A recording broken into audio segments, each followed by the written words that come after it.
Abdulrahman Al Jabarti was born in the year 1753 in Ottoman Egypt.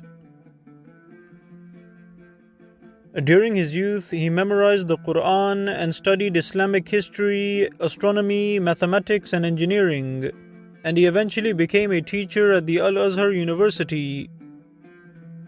Besides teaching, Al Jabarti also wrote many books on Islamic history. He was known for his truthfulness and fearlessness when writing and speaking. He stated, "I did not write with the intention to serve a person of great prestige or to obey a minister or prince. Nor did I flatter hypocritically or praise myself for a personal motive, nor did I invent anything of my own accord. God is aware of my affairs and my intuition." When Napoleon invaded and occupied Egypt in 1798, Al Jabarti spoke out against the crimes of the French against the Egyptian people. During the French occupation, Al Jabarti also wrote a detailed account of French atrocities and their promotion of immorality in Egyptian society. After the Ottomans reconquered Egypt from the French in 1801, Sultan Selim III praised Al Jabarti's detailed book on the French occupation of Egypt and ordered it to be translated into Turkish. Besides mentioning the crimes of the French in his book, Al Jabarti also gave recommendations to the Ottoman government on how they could learn from the French and their rapid advancements in science and technology. When the Ottoman governor known as Muhammad Ali Pasha took control of Egypt, he asked Al Jabarti to write a book praising him, but Al Jabarti refused.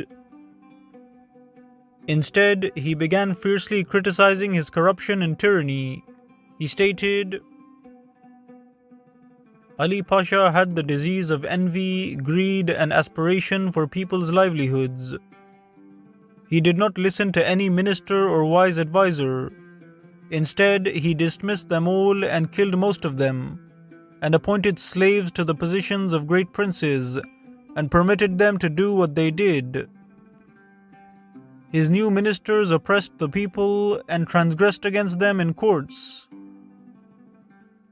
So the people's hearts turned away from him.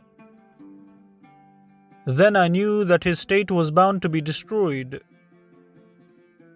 Al Jabarti also spoke out against the Pasha's harsh treatment towards the people of Egypt during the deadly famine. He stated, "During the famine, many died of hunger, and the villages were emptied of their people, and the poor snatched bread from the markets and ovens. The Pasha's treasury was filled with barley and beans. 1,100 poor people, beggars, men, women, and children gathered around his palace. They cried out from hunger, but no one answered them. Instead, they were stoned and expelled from the palace."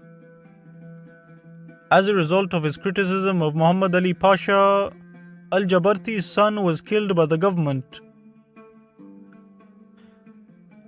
Abdulrahman Al Jabarti continued to oppose the government until he passed away in the year 1825 in Cairo.